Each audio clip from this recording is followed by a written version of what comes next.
Ladies and gentlemen, please stand for the presentation of the colors. Our honor guard tonight led by Corrections Commander Mike Armstrong and the Boy Scouts of America Troop 406.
Please join me in the Pledge of Allegiance to the flag.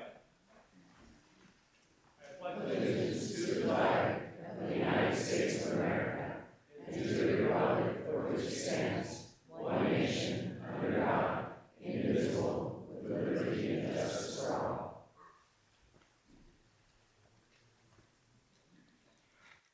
Ladies and gentlemen, the Kent Meridian High School Choir with the National Anthem.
Ladies and gentlemen, please welcome to the stage your mayor, Dana Ralph.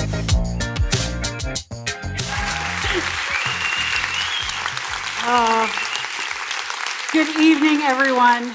Thank you so much for joining us tonight for my 7th State of the City address. I see lots of familiar faces as well as new faces in the audience tonight. And that makes me so excited. This has honestly become one of my favorite things of the year because we get to celebrate all of the amazing things that are happening in our city. It's always great to be back here at my alma mater, KM. I will tell you that when I graduated back in 1889, some days, right? Back in 1989, I wasn't exactly voted most likely to be mayor. Pretty sure it was something more like biggest introvert in the class. So you know what? You never know where you're going to end up. I think there are currently 3 mayors, a deputy mayor, and several city council members around the state of Washington, as well as parents of mayors that are all KM grads. I'm so proud of that.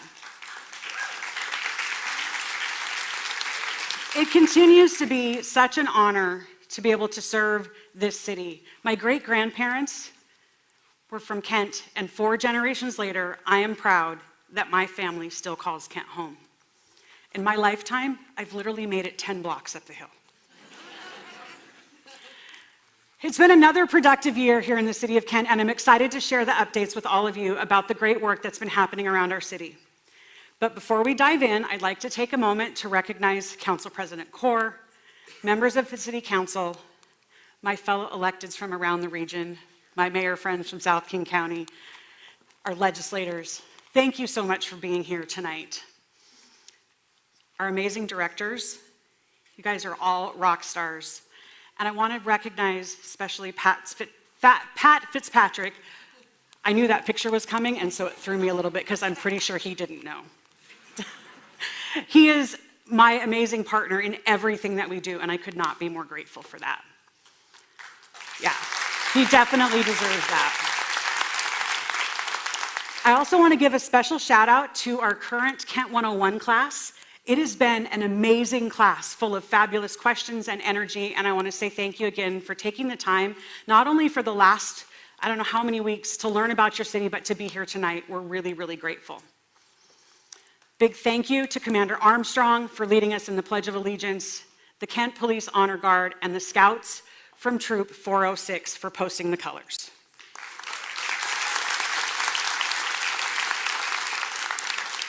I'd also like to thank Carlos for the beautiful piano prelude and the KM Choir for their rendition of the national anthem. KM has a really long history of an amazing music department, and I might know a little bit about that as I got to be in the jazz band when I was here as a student. All right, let's give everyone that got us to this point a big round of applause.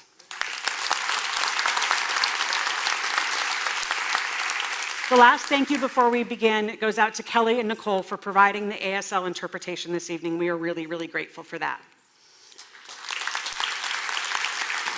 Did everybody get some treats before we started? We got some amazing food from Kent, Biblos, Project Feast, Nana's Southern Kitchen, Barbecue Pete's, and Delio Clock for those amazing treats. So, little bit of selfishness on that part. I am hoping that you all got a snack and you're ready to go. I am not going to lie, this is going to be a long speech. We have been trying for the last week to figure out how to pare it down, but there are so many amazing things going on in our city that we just want to be able to share them with you. Tonight, we'll walk through all the work that we've done, projects that we have underway, as well as the vision for the future. We'll also highlight that none of this work is possible without the amazing city staff, volunteers, residents, and businesses, and the leaders that came before us. That last piece, the leaders came before us. 3 years ago, we started a legacy award. And this legacy award is meant to honor people or organizations that have made a significant positive impact on our community. This year, it is my honor to present the legacy award to former city council member and my friend, Judy Woods.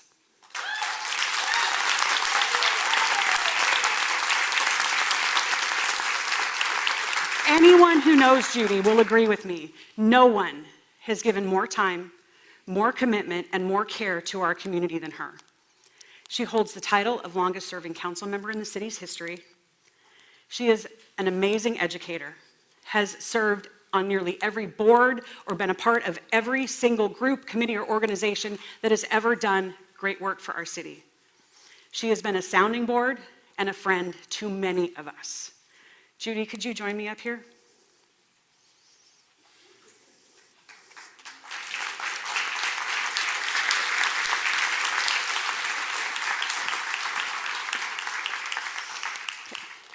So in fairness to Judy, I think this is a surprise. I did ask her to pack her smile because there might be some photos, but I don't think she knew that this was happening. A big surprise. Thank you, my friend. You're welcome. Okay. I think it should be on. Is it on? Is it on? It should be. Okay, we've got to come over here. Oh, I can do this. There you go. All right, so we've got a certificate that says Legacy Award presented to Judy Woods. This award celebrates excellence by those in our community who deserve to be recognized for their achievements, going above and beyond to reach their goals and make a positive impact on our community. Oh, my. Thank you. You're welcome. Thank you. Thank you. I'm stunned. And not often a loss for words, as Dana knows, but tonight I am very appreciative. And I'd only say one thing that I think is truly important. It's all about service. It's all about having a purpose, and I think service gives us purpose. It fulfills our purpose. And as long as I'm alive, I'll be serving. Thank you.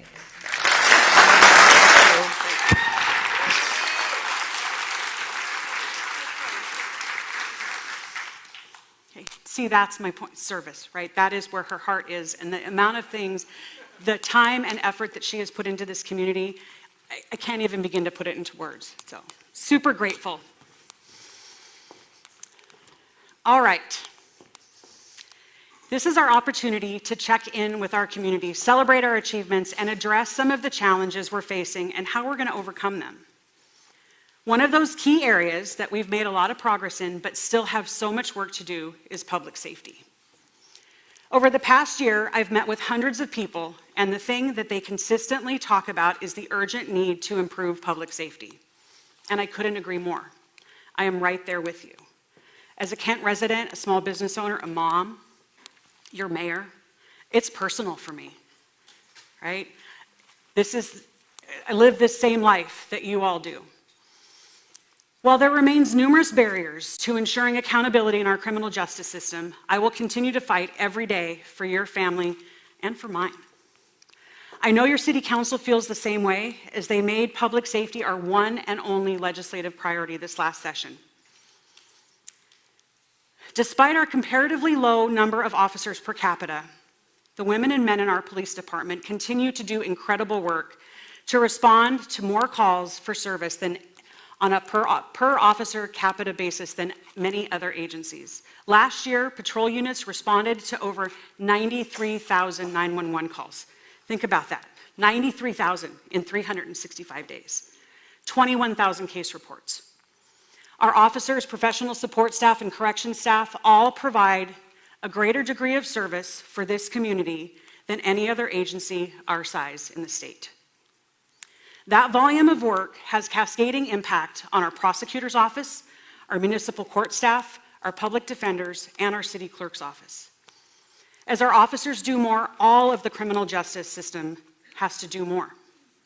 It's important to recognize that while our police officers are the most visible, it's the hard work of all of our public safety employees that allow us to be effective.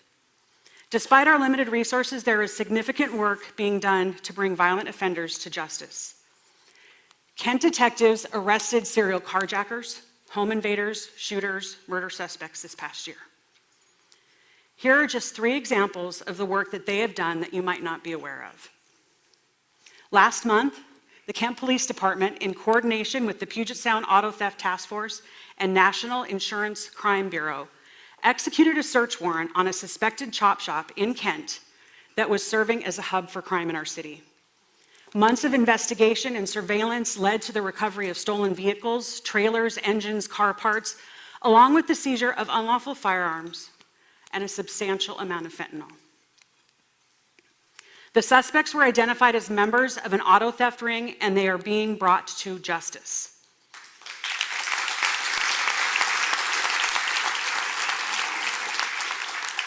In another case, KPD investigated a home invasion robbery, which led to much more. Some of you will recall there was a series of home invasion robberies occurring across the region. Emboldened by state restrictions on pursuits, This group of criminals leveraged stolen vehicles to stay anonymous and conduct numerous carjackings and home invasions.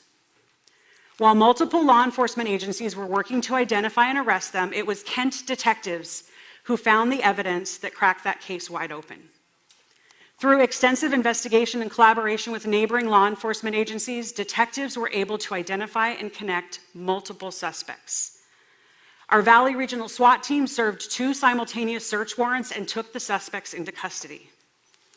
Detectives also located property from robberies as well as stolen firearms.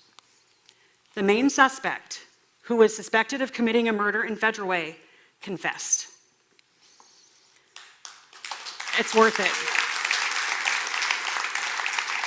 This crime group terrorized numerous victims across our region, but thanks to our officers and detectives, their crime spree has ended and they are being prosecuted. Okay, this has been a high-profile thing. So of all of the work that we've done to keep our city safe, I'm especially proud of how the city addressed Phoenix Court. It was a problem apartment complex that had become a haven for drug trafficking and violent crime. This complex had more shootings in the past 2 years than any other in the city, and it's not anywhere near the largest complex. Our officers literally responded to hundreds of 911 calls, and in the worst cases, homicides. It had gotten to the point when the chief called me and said, we had a shooting. My very first question was it at Phoenix Court? That's not okay for our city.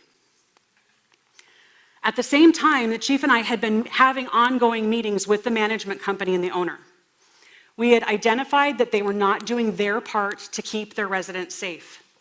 There was little or no security in terms of lighting or cameras, fencing, or the presence of staff on property. They had done little to evict known criminals, and despite 2 years of us insisting they do more, they failed to do enough to improve safety.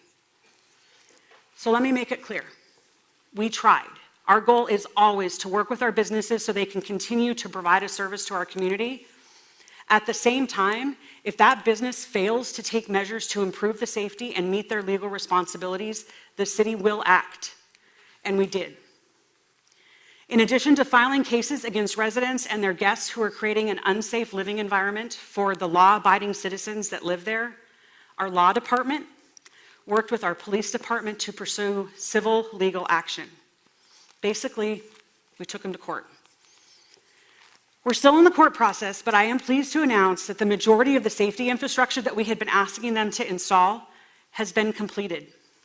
And with the ongoing and persistent police presence, we have had no shootings there in the past 6 months.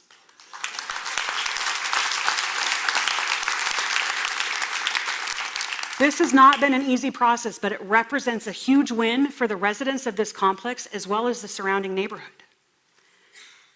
The law-abiding residents deserve to have a safe place to live and raise their kids, and we will always fight for that as a city. We'll continue improving public safety in our city. It is our top priority. While the state legislature has the authority to preempt city ordinances, the city will continue to exercise every authority we have to do what needs to be done for Kent. Last year, I asked our law department to research and develop city laws that would restore lawful authority of our officers to make impact on crime in our city, like public consumption of drugs, unlawful setting up of camping in sensitive areas in our city. When the legislature failed to act to make possession and use of drugs illegal, I immediately proposed a local ordinance outlawing drugs in our city, which was unanimously passed by our city council.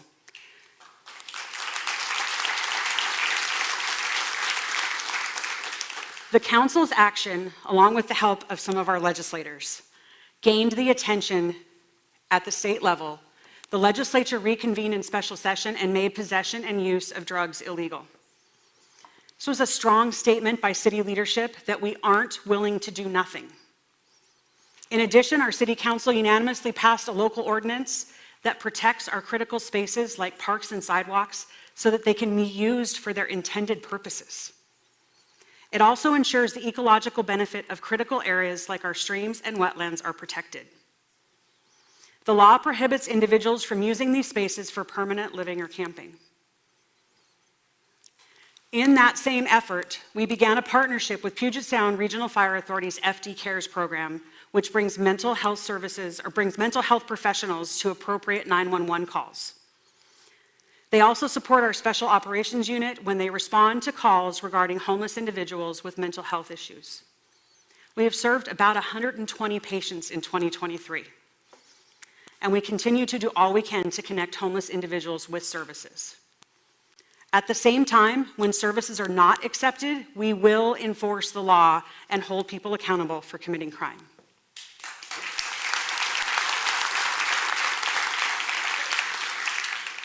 We lead with compassion and services. That's the goal. The goal is to connect people with services.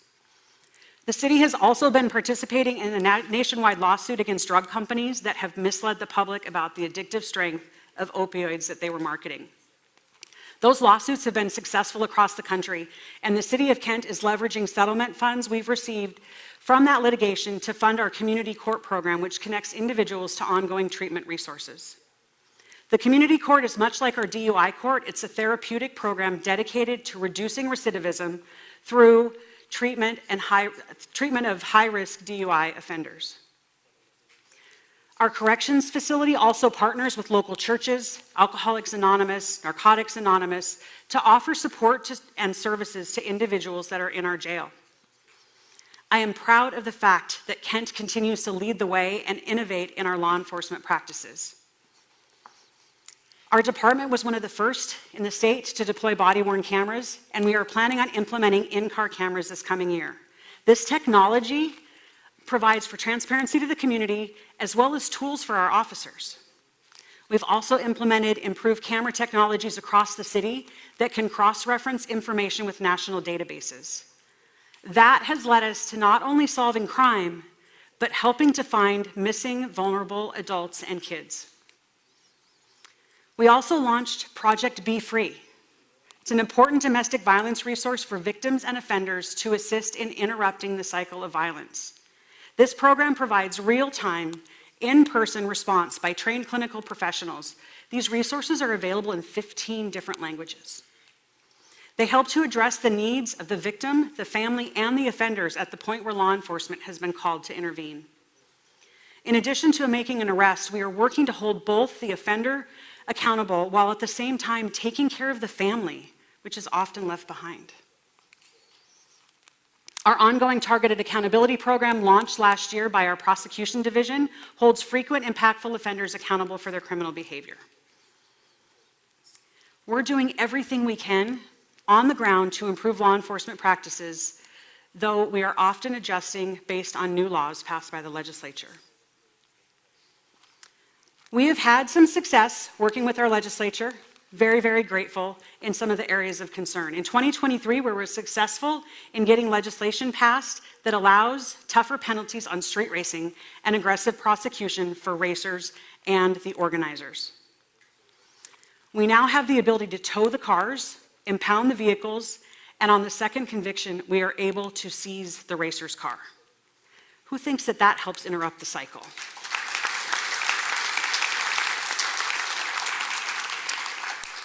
A few years ago, our legislature passed a law prohibiting the police to pursue most criminals. The inability to pursue led to massive increases in stolen vehicles across the state. Those stolen cars are then used to commit more crime. This year, the legislature approved the initiative filed by Washington citizens to allow pursuits of most criminals when they flee. Very, very grateful. While we will always exercise the utmost caution when we initiate a pursuit, the message is that it's no longer okay to simply drive away from law enforcement. While not all members of our Kent legislative delegation supported this action, I am very, very grateful to those that did. I'm looking at one sitting right down here in the front row.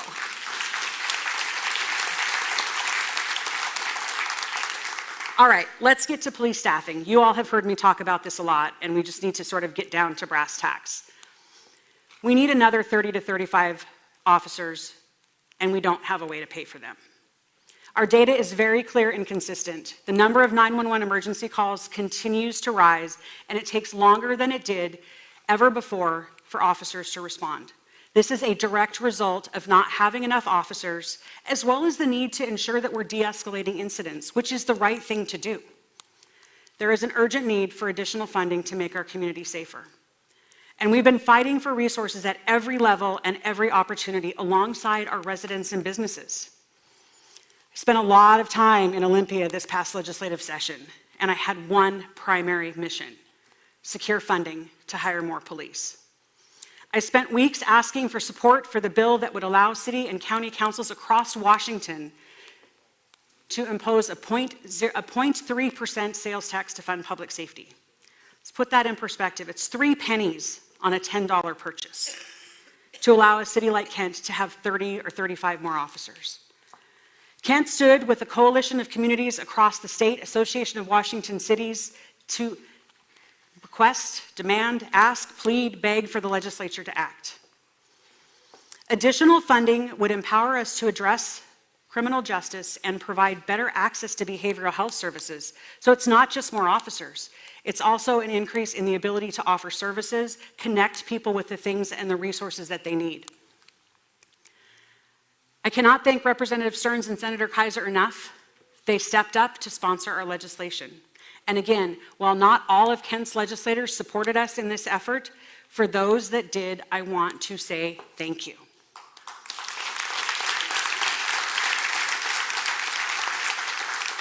The bill that we proposed would have secured $12 million needed to hire more officers, increase the funding for FD Cares, all of those types of programs. But to my frustration, the bill died in committee.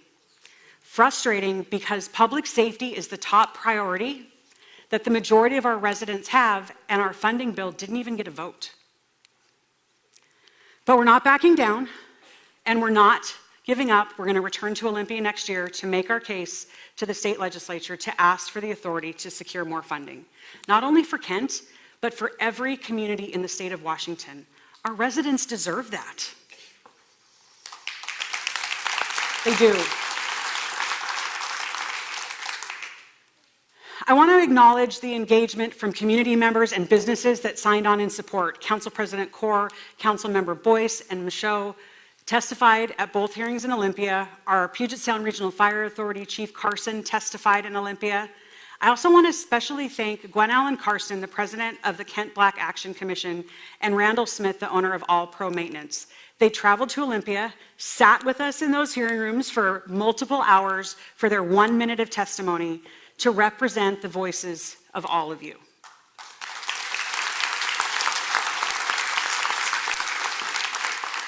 So, we didn't get what we asked for, but despite our funding situation, I am proud of the work our police department, law department, and courts have been able to accomplish. Our strength has always been caring and dedicated people doing the work who deserve all of the credit and make our department an exceptional law enforcement organization. I'm a big believer in collaboration, right? Nobody can do what they do alone, and that means that we have to have a partnership with our community. It's the key to making progress on public safety. Our community education unit and neighborhood response team continue to build real, lasting relationships. These units focus on crime prevention, community engagement, youth outreach, drug and alcohol prevention, and education about crime trends. Programs like our Block Watch 101, anybody in here part of a Block Watch? Okay, I see some hands. It's really important. It's how you get to know your neighbors. National Night Out, our Kent Police Student Board, we also have some amazing KM students that are a part of that. Meetings around the community, that's what makes those real connections. These conversations about crime and safety, they're pretty heavy, but they're necessary. So there you go. My hope is that you're reassured we are doing everything we can, and we'll keep standing up for our community.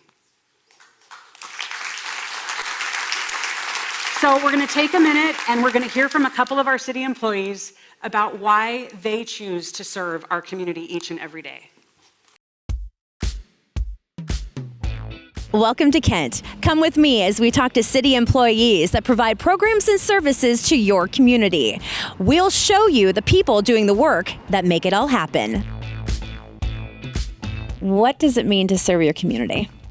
So I come from a service background, not just the family side, but me personally. So I was in the Army before I came here, and I was a nurse before I came here. There aren't too many professions that you really get a chance to make a an impact to a specific person or a family, where you get that one-on-one touch, that one-on-one interaction. You know, you could be doing a lot of different things with your 40-hour work week, right? Here in law enforcement, man, that's just all we do, whether we're, you know, serving the community or just taking care of each other. Teddy. Hi. Hello. Come on over. Can we talk to you on camera? Yeah, absolutely. What has been your favorite part of working here at the city? You know, I think what's really cool about it is it's more than just a job, really. Like, I really feel like I'm doing something for my community, you know, especially being a resident of Kent. I kind of like supporting PD. You know, it's again like community related, right? So it's like whenever I'm doing something for the police department, you know, I think it's really cool because I feel like I'm actually affecting how they're working out in the field or even at the headquarters and stuff. So Very cool. Teddy, thanks for your time. thank you. Appreciate it. Tell me what it means to you to serve your community. For me, it's every time I step on the street, I want to see someone, I want to meet someone, and I know that we come across someone who's having maybe possibly their worst day. For me, I just want to, how can I make their day better? That's my big thing every time I come to work is who I'm going to meet, how I can impact them, whether it's I just put a little smile on their face and we try to make things better in the future, or right then we can solve a problem, or just even talking to people on the street. I love to pet everyone's dogs, and so that's always my favorite thing when I run into dogs, and so that's a little of like how I try to help every day. I would say it's out helping people with problems in Kent, no matter if they're big or small. I think people, when they call the police, it's a bad day for them. And we see a lot of things in Kent, and we have to realize that even if it's a small problem from our perception, it's a bad day for them. So I think just being a problem solver and getting a happy result for people and a smile is great.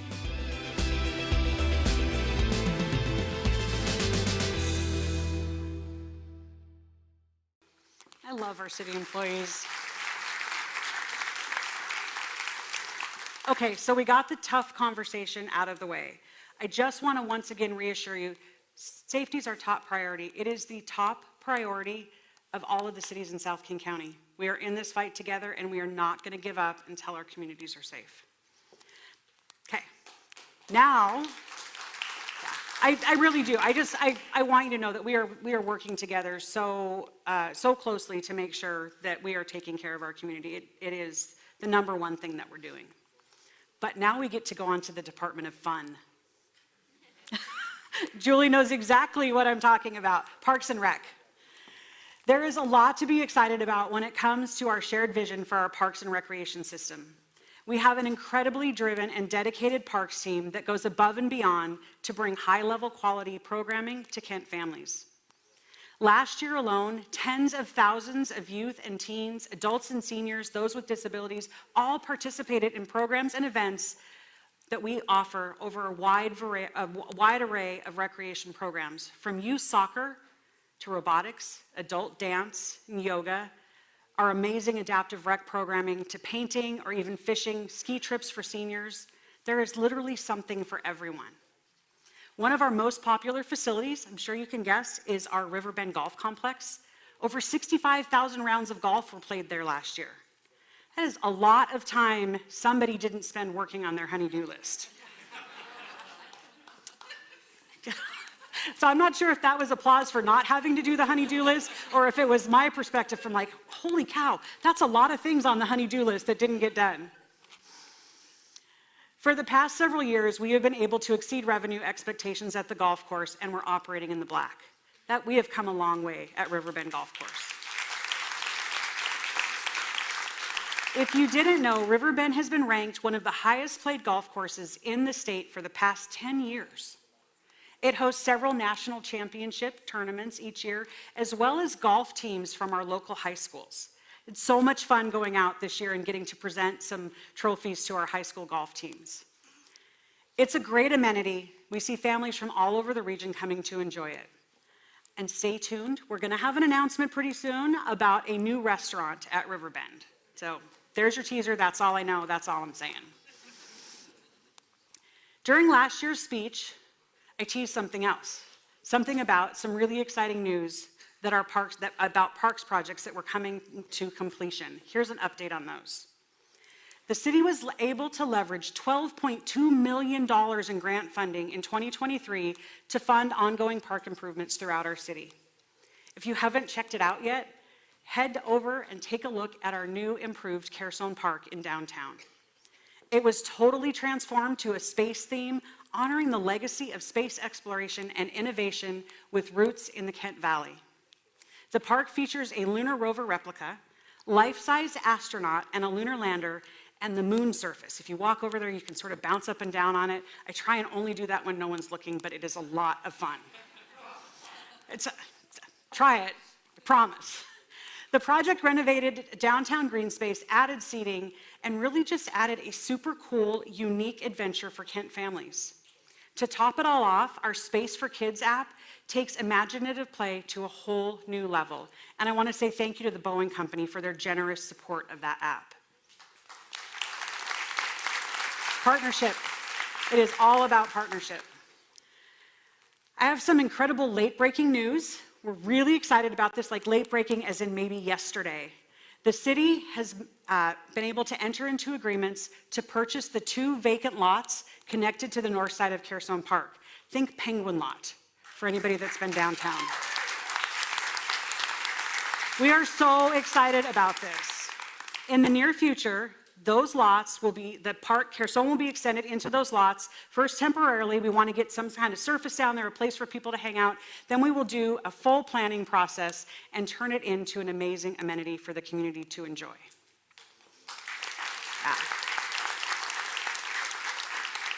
We also completed renovations at Saltair Vista Park on the West Hill.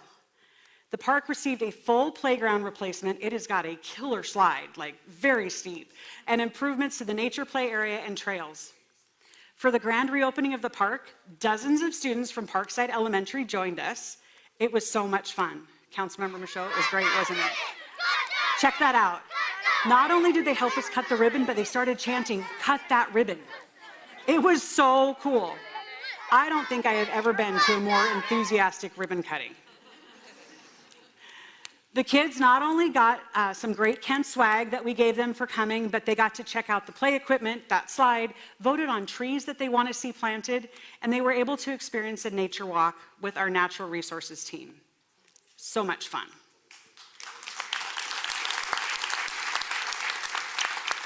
Another great project completed last year is the renovation of the Kent Community Garden. The garden has been a space for residents to grow fresh produce and has cultivated a sense of community since 1997. This past year, the garden was relocated, renamed, and expanded. The new Commons Community Garden and Park, now located behind Showware, expanded to 60 plots, has new storage sheds, a playground, a loop path around the park, and improved ADA accessibility.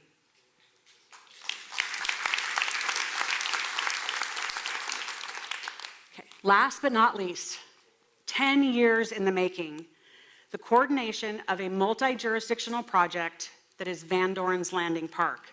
It reopened, and this park is amazing.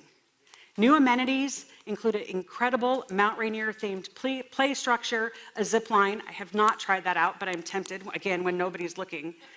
2 picnic shelters, barbecue grills, a wiffle ball and a pickleball court, horseshoe pits, a bird watching tower, and a large open lawn space. New restrooms and parking were added, along with significant improvements to pedestrian and cyclist access to the Green River Trail.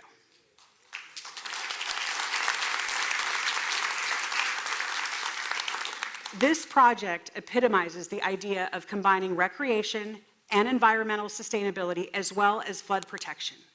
This is something that Kent has been setting the standard for in the region for many years. It is possible to do all of those things at the same time, and this park is a great example of that.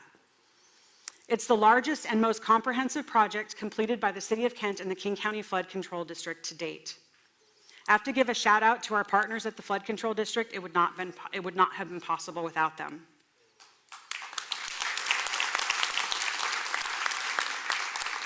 The project also included massive improvements to the 1.4-mile levee, which now meets 500-year flood standards, as well as additional fish and wildlife habitat along the Green River.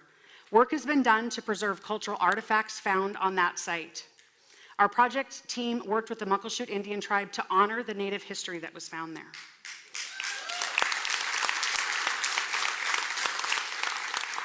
This project is an environmental and recreational gem in the heart of the region's most dense industrial area.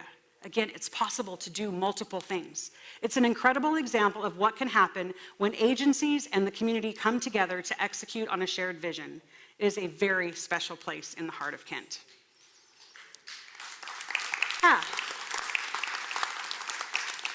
While outside partnerships are very important, these kinds of projects wouldn't be possible without the combined efforts and dedication of multiple city departments, all working together to build Kent's future. Our parks planning staff create these fascinating and amazing places. Our public works engineering team worked to take the lead on the flood control project, and then it's handed back over to our parks operations staff to maintain it for generations to come. This is just one example of the kind of collaboration and teamwork that exists between our city departments. So we've got lots more projects in the works. I'm going to try and go through them. Remember, I told you guys this was going to be long. There's so many good things to talk about. Our Kent Commons Community Center, where park staff served over 200,000 visitors last year, is getting a much-needed facelift. It was originally built in 1979 and is definitely due for a tune-up so we can continue providing the quality experiences that you all know and love. This project has officially kicked off and will be wrapping up later this year. Morrill Meadows Park, adjacent to the YMCA, is also in the process of receiving improvements, and they will be complete soon. Our parks planning team is working on playground renovations that have ADA accessible features. Hopefully you're seeing a theme there. We want to make sure that our public spaces are inclusive and available to everyone. We'll have slides, swings, and it's all next to a great natural play area. When we've talked to the community, that has been one of the things that they ask for the most, is those natural play opportunities. Looking ahead, we have several other great projects in the works starting this year. Springwood Park will be renovated with new ADA accessible playground, sports courts, an improved trail system, and a park shelter. The hillside slide that's been missing from that park will be making its comeback.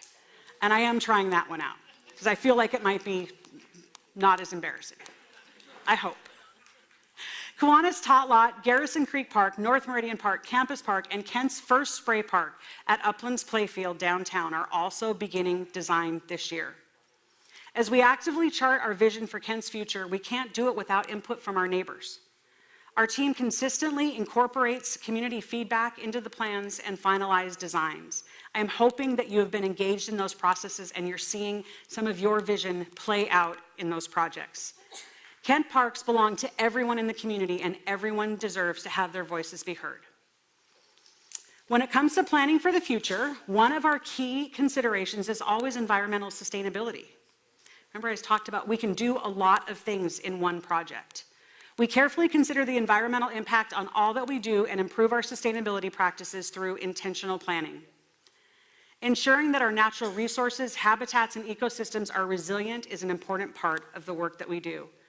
A great example of that is the creation of pollinator gardens at West Fenwick, Springwood, Clark Lake Parks, and they're providing additional habitat for those pollinators.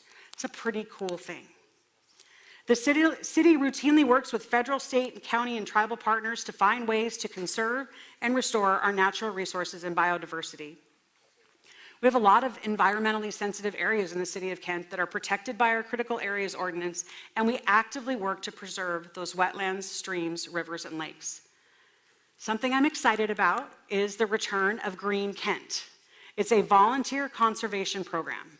The first event is just around the corner on April 6th. So if you've got a green thumb, like to get your hands dirty, you can come out and help us remove invasive species, plant native trees and shrubs. I've had a great time at these events in the past, but I'll tell you, my strength is not keeping things alive. That is exactly why there are nothing but Lego flowers in my office. There's a few of them there. I can keep those alive. So all jokes aside, there is a lot that we are doing for sustainability. We're expanding the renewable energy sources that keep the lights on around Kent, leveraging grant funding and for additional solar panels. Since the installation of the new roof at the Senior Center in 2022, staff have explored the potential of installing solar panels to help offset our energy consumption with clean and renewable energy sources. Our parks team worked with consultants to conduct a study about a future solar microgrid. It's projected to save an annual $22,000 in energy costs in one location.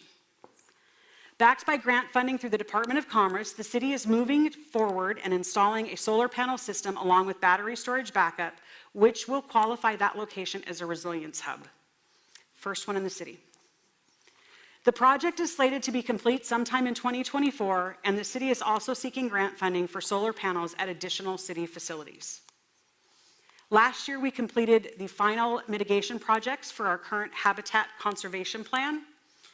These projects are designed to protect our watershed and mitigate impacts on threatened and endangered species near Clark Springs water supply and Rock Creek, a tributary to the Cedar River. Over 15,000 routine water quality tests are done in a year to ensure that Kent's water meets the highest standards. Our crews perform thousands of inspections on water infrastructure throughout our city. Our water division recently completed upgrades to water treatment and monitoring equipment at multiple locations, as well as water main and reservoir storage improvements. The new 5 million gallon tank up on the West Hill, you can see it from everywhere in the city, also went online last year. The water we deliver to Kent homes and businesses is the highest quality and tastes better than any bottled water you can buy. I promise you that. So be sure to enjoy Kent water from your reusable bottle, which after tonight, hang on, I have a prop, should be all spiffed up. These infinity stickers to go on your water bottle help you represent Kent and show your pride in our city, and they are the beginning in a series of many we're really grateful for. So now I get to take a drink and then I'll put it back down.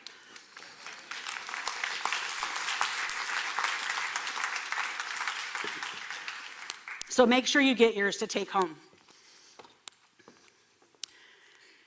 These stickers are designed and printed in-house by our multimedia team and in our print shop. We're fortunate to have an in-house resource like this to produce things like stickers, posters, utility brochures. This creates both efficiencies and cost savings, and they're really, really creative. And how fun is that? Okay, sustainability, environment, all of those things. So let's talk a little bit about trash, or more specifically, preventing things that are not trash from getting into our landfill.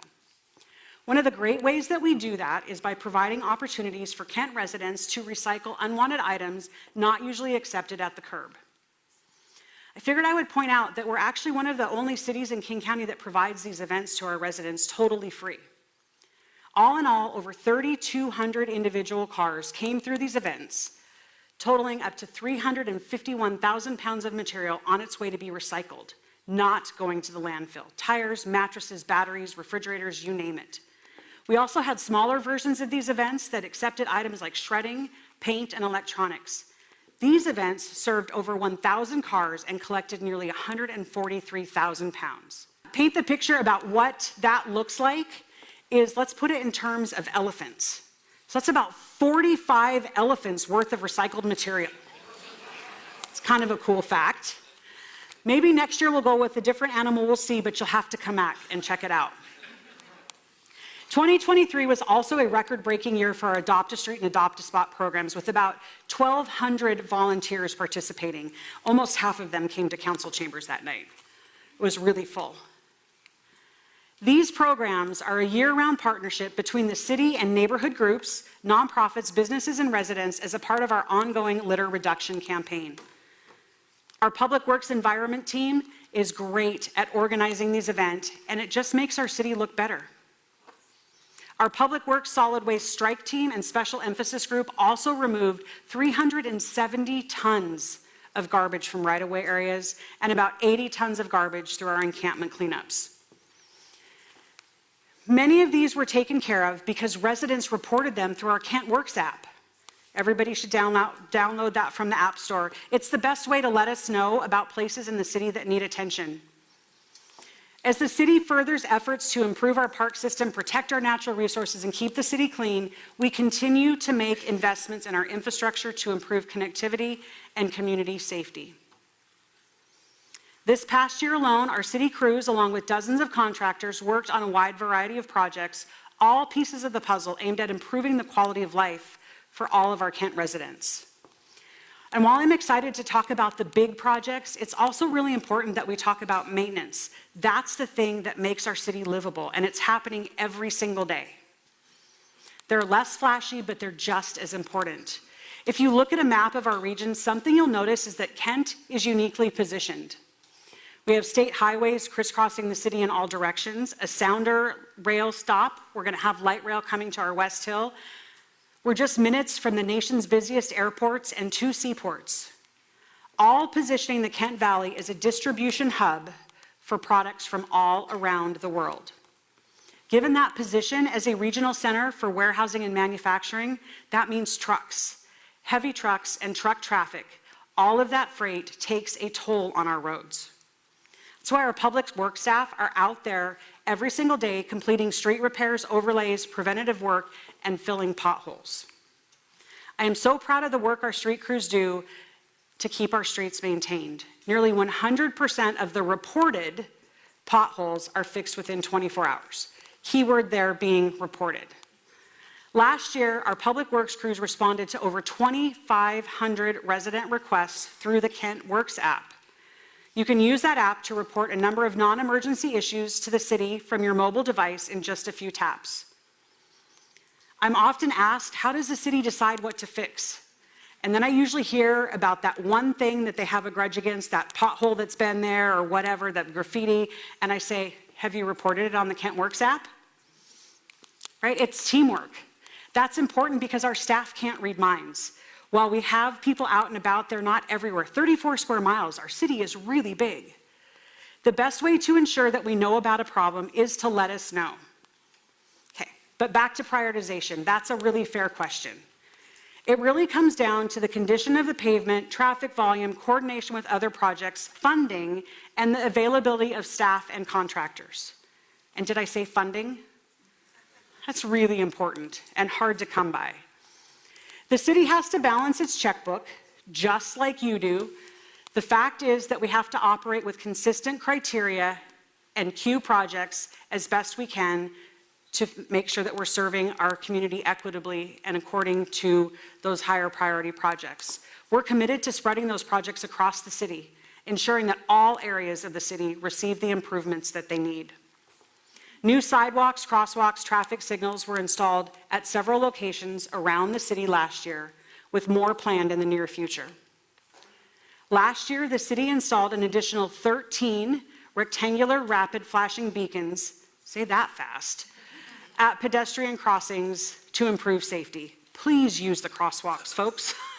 We're putting them in, we want you to stay safe. Use them, push the button, makes the lights flash. It's pretty amazing and it gets drivers' attention.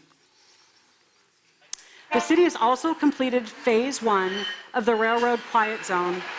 I feel like I do that a lot during the day. I stop and wait for that train to go by. Anybody that works in downtown is very aware of that. Oh, hang on, let me finish, or let me wait until the train goes by. We are really proud of the work that we're doing on that quiet zone. Close to $4 million has been invested in this project, with $2.5 million coming from the Department of Commerce. We've installed crossing improvements at 7 intersections along the Burlington Northern Santa Fe tracks and decorative fencing from Titus to Smith. We have more work to do, but when complete, train crews will no longer be required to sound their horns at those crossings. Yes. It will absolutely make a difference for the quality of life and businesses in our downtown, and we know that. Another really exciting project that I feel like that all the time, especially during COVID, I'd be in my office and I'd be on a meeting, I'd be on a call, and people are like, what's that noise? I'm like, oh, that's just the train for the 470th time today, but we're working on it, I promise. Another really exciting project that is underway is our East Hill Operations Center. You can see our current operations center behind me, and it's just not cutting it anymore. It is decades and decades and decades old. Our city has grown and expanded, and so has the need for the ability for a place for our operations crews to show up, to store their equipment, all of those kinds of things. This project was unanimously approved by the council. Thank you, council. And we will begin construction later this year. It's a really good thing. Our frontline staff support us every single day. And this new facility will provide much needed space for parks, public works, and police operations. If you've been down to our shops, it's a lot like a game of Tetris. There are so many vehicles parked in there, you can't get them in and out, especially at the end of the day. We intend to break ground on this $38 million project next month, and we expect the project to be complete in early 2026. Investments in infrastructure improve the quality of life in the community and better connect the places we live, work, and shop, and all of the fun things there are to do in our city. A lot of this work is guided by our transportation master plan. City leadership has been taking big steps over the last several years to improve our transportation network, with the goal of creating safer systems for pedestrians, cyclists, and motorists. That's what our Target Zero action plan is all about. It's the next evolution of our local road safety plan to improve transportation here in Kent, working toward eliminating fatalities and serious injuries due to crashes. Most importantly, it involves listening to the community members and about your experiences and concerns about road safety here in Kent. Infrastructure is one of those things where you can kind of feel the progress, sort of see it, but it's incremental and it does take time.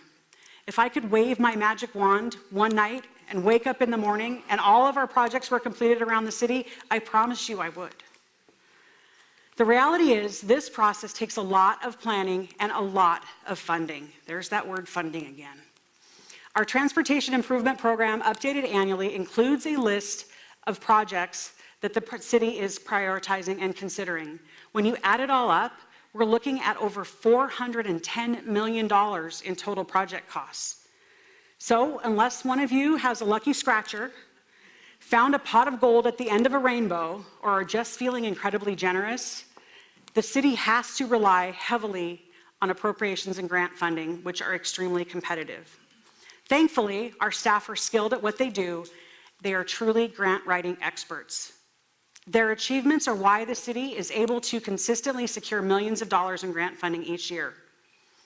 Not all heroes wear capes. Well, unless we edit them on. That's one of our heroes there. We leverage funding from groups like Puget Sound Regional Council, Transportation Improvement Board, and the Washington State Freight Mobility Strategic Investment Board, alongside the city's own allocations to pursue our infrastructure goals. I've said it before, and I'll say it again, it is always better to spend someone else's money to help our dreams come true. In 2023, staff secured over $18 million in infrastructure grants and appropriations. We have several large-scale projects kicking off this year, including Wrighton Road. The city will be constructing 2 roundabouts, bike lanes, and improved sidewalks at the intersection of Lake Fenwick Road and South 253rd. This is a project that has been championed for a long time by our West Hill residents, and we are really excited to be able to deliver on it. Yeah, it's worth applause. I totally agree. In future years, we plan to continue these improvements all the way up to Military Road.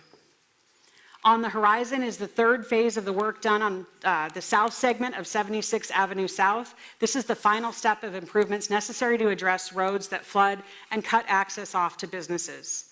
We also have street extension project coming to South 224th from 94th to 99th. It is important to note that whenever the city replaces street pavement, our staff looks for ways to improve the street for all users. We call this complete streets. In the past, we've added widened shoulders, walking paths, or sidewalks at various locations throughout the city. I'm really excited to announce that 132nd will be repaved this summer between 228th and 240th. And we will also, another one of those projects that needs to be done, we will also widen the road to add curb-separated walking paths, coupled with an upgraded pedestrian crossing at 234th Street.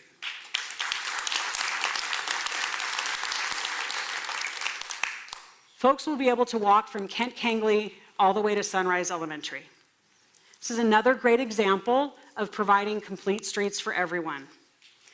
We have more improvements coming to Meeker, which I'll talk about more later, but now I have something super exciting to share about Mill Creek. After years, decades, I don't know, feels like my lifetime, engaging with the federal government, the city just received the final approval to move forward with the Mill Creek Reestablishment Project. So when I say just received, I mean like yesterday. It's that new. The first phase will remove sediment from the creek from Smith Street to Central Avenue and will reduce localized flooding. It is that piece of the puzzle that we have been missing. 5 feet of sediment in that creek. We are so excited about that. And just a huge round of applause for our public works staff. Like, they have been working on this for so long. So you can see there's a lot to look forward to. All right, let's hear some more from our city employees.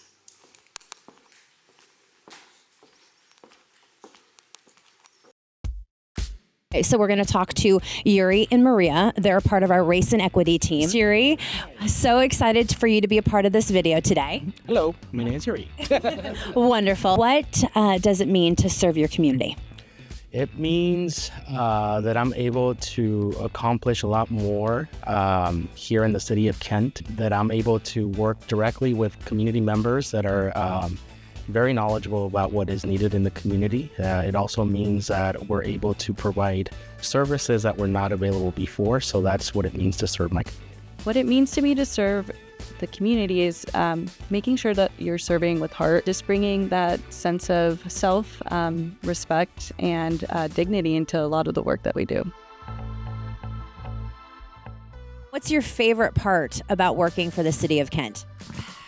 Combination of the people and the spaces, the land that we as a city own. We own some really cool areas that not a lot of people know about, and so working with the behind the scenes maintenance staff who take care of these places, either our developed parks properties and these more undeveloped natural areas, the people who people probably don't see because they're just there making things run, and getting to work with those people behind the scenes and make those spaces welcoming for people. Ozzy, how long have you been with the city? I don't know, I forgot already. 24, close to 24 years now. What's been the best highlight of your 24 years here at the city? Every single day. Every single day is an adventure for me. I can't believe I get paid, but don't tell the mayor that. No, actually, that's the good thing about the city, that it's good everything. And I get inspired by coming here and seeing people like you yourselves. I mean that. It's the professional ethics and working environment is just, you stay where you come and work and you're feeling good.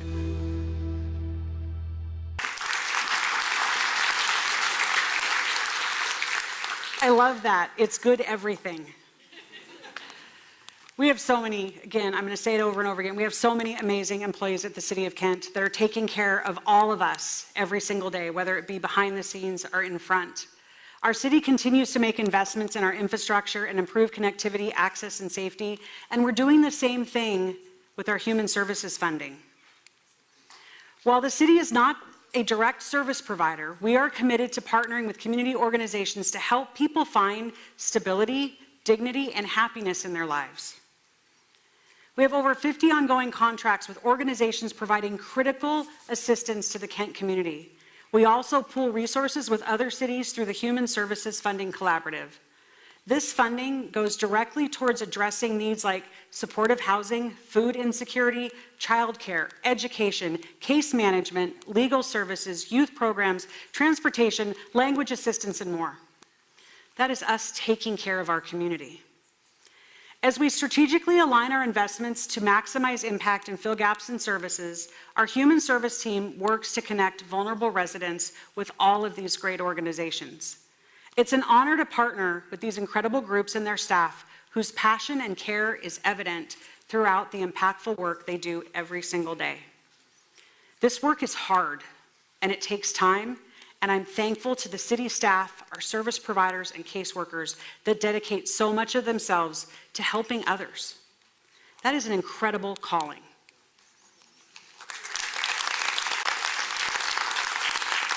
It's part of what makes Kent such an amazing community. Good everything. In case you haven't seen it yet, our Kent Cares videos on social media highlight some of the amazing organizations we provide funding to and the positive work that they are doing. Ensuring Kent residents have equitable access to services and programs that the city provides is just as important. Our Equity Strategic Plan, which was adopted unanimously by Council last year, after a robust co-design process with the community, is well underway. Our goal remains the same: to improve outcomes for all racial and cultural groups and eliminate barriers and inequities. This plan follows years of improvements to internal training, policy changes, and community engagement. City groups like our Diversity, Equity, Inclusion, and Belonging Board help keep city leadership connected to the needs of our diverse community and make sure that equitable service is always at the forefront of what we do. Our race, absolutely. Look at those smiling faces up there. Our Race and Equity team continues to make improvements to our Title VI program, and these improvements go well beyond just compliance with the Civil Rights Act. It's about doing the right thing for our community members. Initiatives like Language Access Plan, also adopted by the Council last year, further expands the city's translation of vital documents into top languages spoken in our community: Spanish, Punjabi, Ukrainian, Vietnamese, Chinese, and Tagalog. Yeah. The city also purchased live interpretive equipment, which is actually available for use here tonight. Here's some facts about language in our city. 42% of Kent households speak a language other than English. Nearly a third of Kent residents were born in another country, and more than 130 different languages are spoken in Kent homes, businesses, and schools. Ensuring that our non-English speaking residents, or those who have learned English as a second or third or fourth language, have the same opportunities is an important priority to all of us. It's essential to me and the Council and our staff that we are culturally responsive and equitable in how we serve. As a testament to the city's multicultural population, Kent offers some of the most unique international markets and restaurants in the region, with new restaurants popping up all the time. Places like Deli O'Clock, Biblos, Mediterranean Market, and Queen Safa Market, which just opened on Pacific Highway. I actually had the opportunity to attend that ribbon cutting along with the chief of the Queen Safa Market up there on Pac Highway. It was great to welcome this incredible international market to Kent. We highlight some of these great international eats on social media through our Cuisines of Kent series, so definitely check them out, and it's lots of great opportunity to find a new place to grab lunch or dinner with your family. Yeah. As we showcase some of the great fun things happening in the community online, we are also ensuring that we are continuing to be transparent to all of you. This is your community. Last year, the clerk's office processed over 9,000 public records requests. 9,000 requests for information about what's happening at the city. Over 92% of them being completed and closed within 5 days. It's an incredible turnaround when you think of the amount of data that the city keeps and has to use to be responsive. Sorry, I'm going to start that over again. The city works with a lot of data and flows through our internal systems. With the rise of cybercrime, we are bolstering our defenses. In order to continue improving security, our IT department has implemented a zero-trust architecture to better safeguard our digital systems. You hear it every day. Cities being attacked from outside sources looking for ransom, to hold that information hostage. We're doing everything we can to safeguard those digital systems.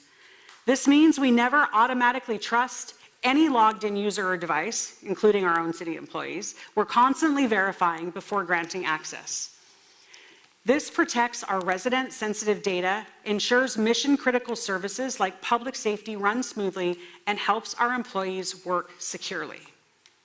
Things like ZTA are a proactive way to strengthen cybersecurity and help keep our community safe in the digital age. Speaking of the digital age, our city's communication team, they're pretty amazing and a lot of fun. They've continued to share updates on what our council and our departments are working on through social media and our newsletters.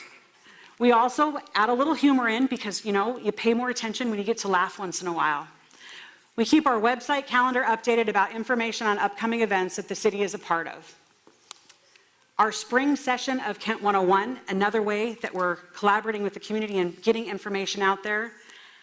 I'm really looking forward to so we've got Kent 101 happening, and then I'm also really looking forward to the return of our Drinks in the Driveway program. Any of you participated in your neighborhood's Drinks in the Driveway? It is a great opportunity to just get together and hang out and have conversation. I'm so excited about that coming back this year. It's always a good time to head out into our Kent neighborhoods with staff to enjoy some refreshments. Always Diet Coke for me, or coffee. You can drink whatever you want when we're standing in your driveway. While we're answering questions and providing updates about our city business. A big part of city business is budgeting. Our finance team is recognized once again for excellence in financial reporting from the Government Finance Officers Association, demonstrating our commitment to disclosure and fiscal responsibility. Last December, the council unanimously adopted the 2024 mid-biennium budget adjustment. This is our biannual check-in and update of the budget that gives us the flexibility to account for changes in fiscal events, AKA unfunded mandates, since the adoption of the budget in November of 22. Our finance team also kicked off a project to replace our current online utility billing system with a modern one that, wait for it, will allow for online, paperless, and auto-pay billing. I am positive, I knew that was going to get some applause. It is certainly something that we hear about all the time. We're really excited to finally move into that modern age like everybody else. So, this is something that many people have rightfully been asking for, and I'm excited that we're finally making it a reality.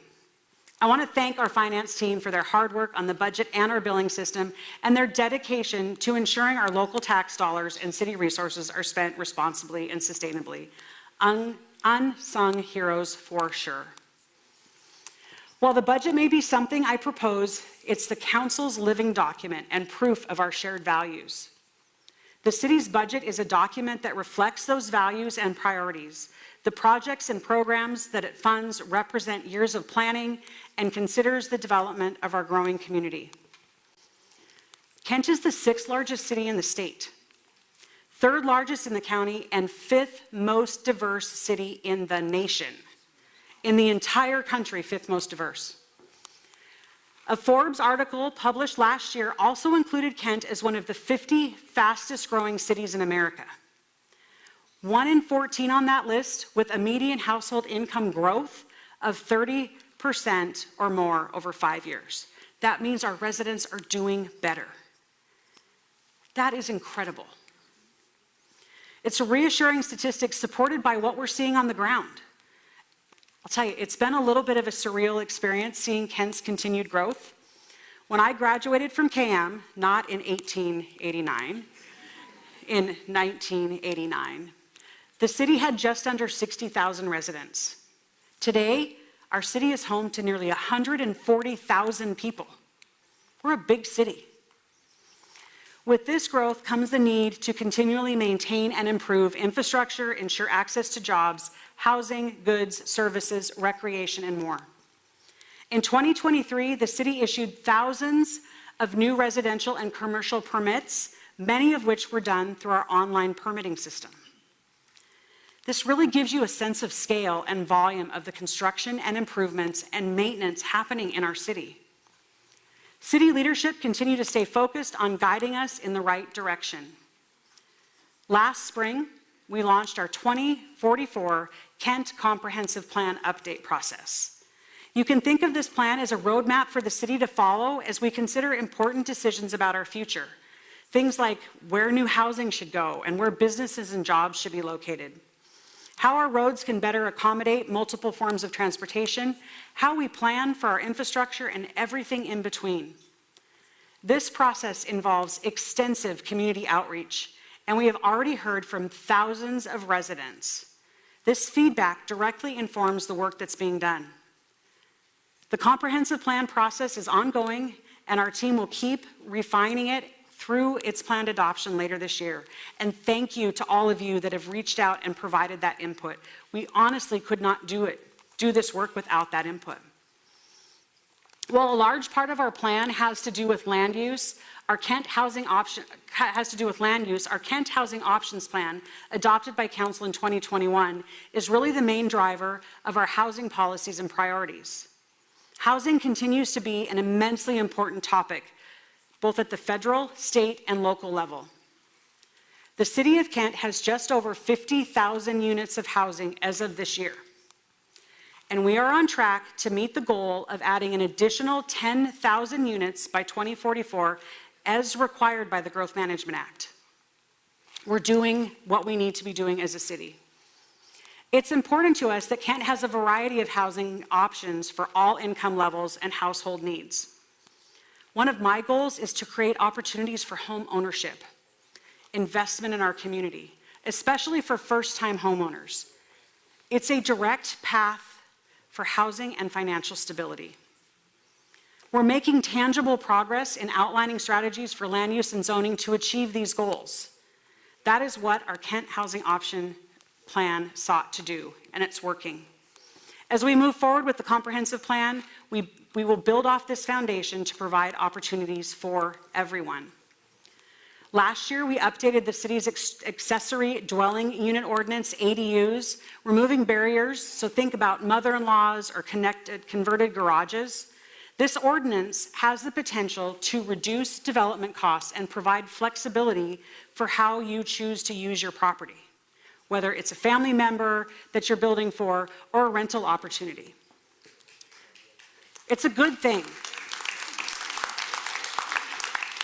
The city's rental housing inspection program, which helps ensure landlords meet health and safety standards, performed around 6,500 inspections last year. And our home repair program, one that I am very, very proud of, continues to serve low-income individuals and families that needed repair assistance, prioritizing seniors and disabled residents. Things like roofing, electrical, furnace repairs and replacement, and accessibility improvements. We also have some big news coming to the West Hill.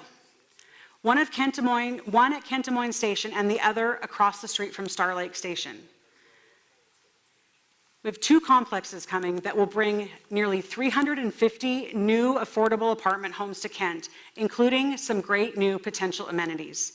Sound Transit entered into an agreement with Mercy Housing and Open Doors for Multicultural Families to build a multifamily development with accommodations for people with developmental disabilities. It is a really cool project. It will also include office space for nonprofit tenants, an early learning center, and a family resource center, all located at the KDM station. The second proposed project is being built across from Star Lake Station by TWG and will include low-income housing options along with on-site services and childcare. The City of Kent, along with our South County partners, founded an organization, a group called SKIP, South King Housing and Homeless Partnership. This year, by combining funding with other South County cities via SKIP, these two projects were awarded $5.8 million from the Housing Capital Fund for their development. It is some work that I am really proud of, Mayor Backus, Mayor McLeod. We're doing this together.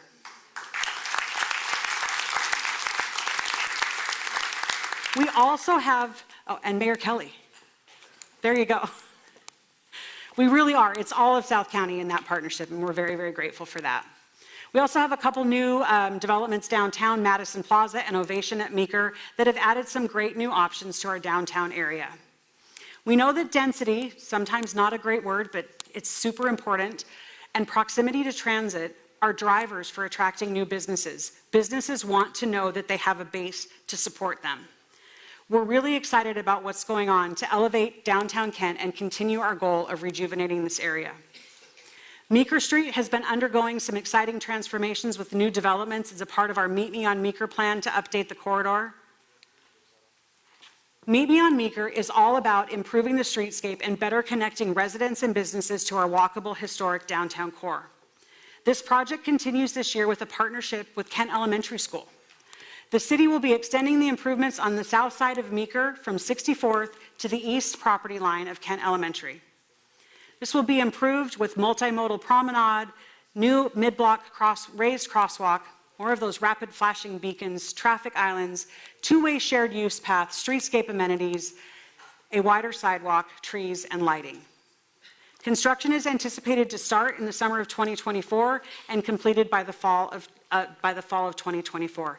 And grant funded, a lot of this is bringing those funding resources into our community. Our long-term vision is to continue elevating our downtown streetscape. That brings us into the downtown, so let's talk about Kent Station. It's located in the heart of our downtown. It has the highest occupancy of local, regional, and national tenants since the project opened 18 years ago. It is doing well. Overall sales were strong in 2023, surpassing previous years, and AMC, the theater, had its best year since its opening in 2005. That is pretty cool. And I have some really exciting news to share. Coming soon to Kent Station, we've got a great new restaurant. Some of you may have heard of it. It's in other locations, Dough Zone. Anybody? The dumpling place? I know that there are some people really excited, me included, to be able to have that as an option for lunch during the week. So stay tuned. Kent Station continues to be a great gathering place for families to enjoy retail, entertainment, and education all in one place right there near this Sounder commuter rail. Historic downtown, our Kent Downtown Partnership. Absolutely. Let's talk about that. There's so many great things going on. Our Kent Downtown Partnership is putting on amazing events like Cajun Fest. Anybody been? It's fabulous. So much fun. Cider and ale trails and wine walks. They are continuing to attract residents to enjoy what historic downtown offers. These great events highlight the many businesses and restaurants downtown and are a great opportunity to just come down and explore. We have a number of unique retail small businesses downtown alongside delicious places to dine. One of the newer businesses downtown on Gow, which some of you have been to, is a great hit, Sushi Counta. Chef Sean runs an impressive one-man show, and his business was featured in the Seattle Times. You now have to make reservations to eat there. Check it out. It's really amazing. We're seeing more businesses and jobs choosing Kent as their home, and our city will continue to support that entrepreneurship. We had over 600 new business licenses filed in Kent in 2023, all contributing to our local economy and adding job and opportunities. At City Hall, we are always looking for ways to bolster job creation and help local businesses succeed. We've contributed an additional $225,000 for regional community business navigation, and with the goal of directing technical assistance to small businesses. We want to help them thrive. Our BIPOC Business Accelerator program provides grant funding, consulting, and technical assistance through Business Impact Northwest, another partnership. There are so many resources of support, and I am so proud of the work that our economic and community development team does, our mighty team of two, behind the scenes to continue empowering entrepreneurship in Kent. Alongside all of this important work to support small businesses, we also continue to see incredible things coming out of the Kent Industrial Valley. The Kent Valley is the fourth largest manufacturing and distribution center in the country and generates 1/8 of the state's GDP, right here in the Kent Valley, nearly $50 billion annually. It's home to many of the world's leading space companies and advanced manufacturing and global distribution companies. Our Rally the Valley design standards for new buildings are elevating urban streetscape to keep attracting new employers and investments with great amenities.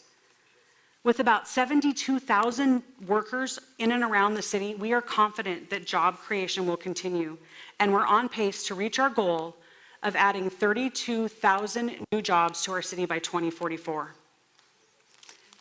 Yeah. People need a place to work, and we want them to be able to do it in Kent. We know that the key to success for Valley businesses is a skilled workforce.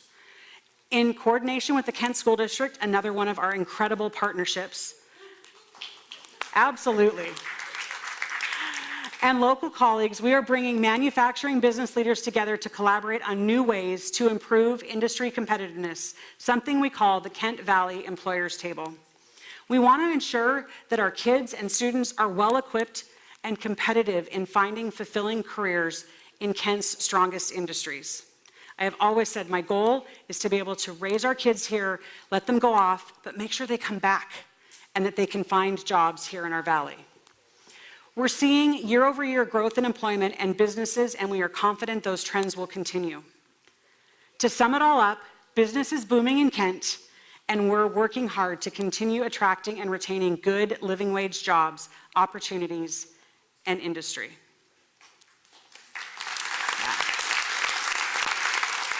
All right, we are coming into the home stretch. Mayor Backus, I got to get out of these shoes, so I'm going to... Kind of a running joke, she's got great shoes. I would be barefoot if they would let me, but they won't. So I've got some big thank yous. I can't end the night without recognizing the heroes of this organization, the employees and volunteers who work behind the scenes to ensure our city operates efficiently. They include the employees in our IT department who keep city technology running smoothly, finding new efficiencies to make our experience, your experience with the city better and secure our systems. The members of our HR team who ensure that the needs of our employees are met, that they feel taken care of, our policies meet legal requirements, maintaining our collective bargaining agreements and risk management systems, and recruiting new employees to the city. The employees of our finance department who receive award-winning audit reviews as they manage city funds. They maintain business licensing, bill processing, and payroll, and provide excellent customer service. The members of our law department. They prosecute adult misdemeanors, implement policies that keep our community safe, and address the needs of crime victims. Our civil attorneys who review all of our contracts, prepare ordinances, and protect the city's legal interests.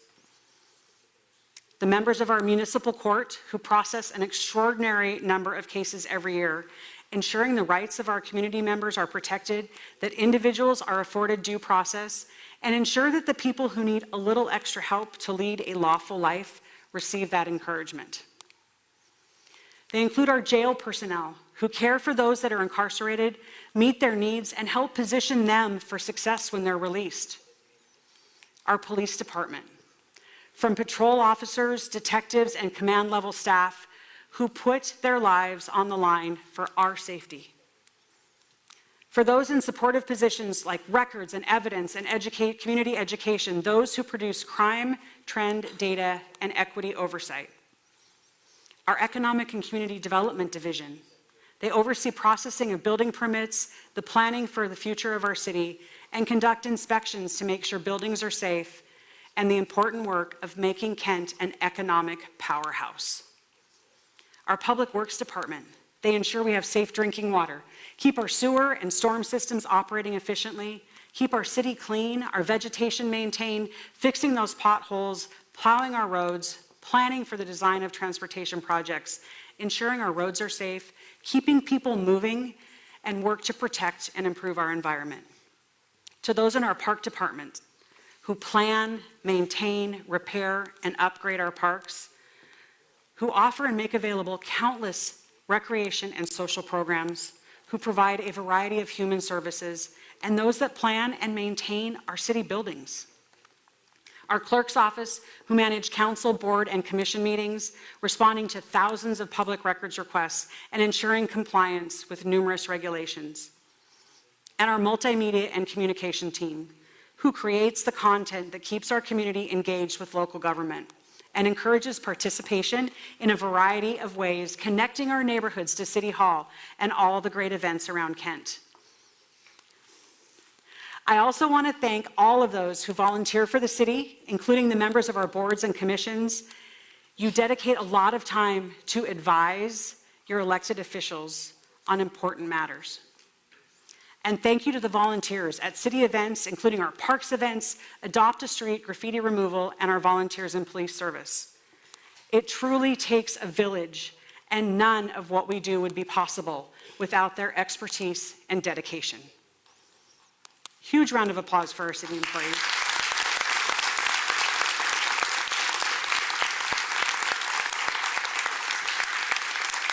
Finally, I would like to thank our city council.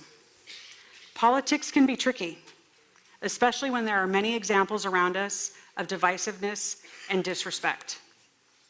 We all come from very different backgrounds and have different interests, but I know, as you know, that we all have the best interest of our city in mind. If we respect each other and maintain open communication, we will be able to maintain an environment of respect and debate. And we will be able to ensure that, as in the past, Kent remains a productive and respectful environment, even when we don't agree. Okay, to put a bow on things, Kent continues to grow rapidly, and we are rising to the occasion by ensuring that city services, programs, and initiatives are addressing the needs of our community. We're making headway on safety, infrastructure, housing, economic growth, recreation, and so much more. Even when, in some areas, the odds are stacked against us, South County is strong. We are doing this together. We are proving that our grit and determination to do the right thing by Kent families will win the day. My commitment to you tonight, on behalf of over 700 employees here at the city, is that we will continue to make Kent an even better place to live, work, and play, and make it feel just a little bit more like home. I am confident in saying the state of our city is strong. Kent has such a bright future, and my hope is, as you all head out and go back home tonight, that you know that we are working hard for each of you every single day. Thank you all for coming, and remember, we are Kent.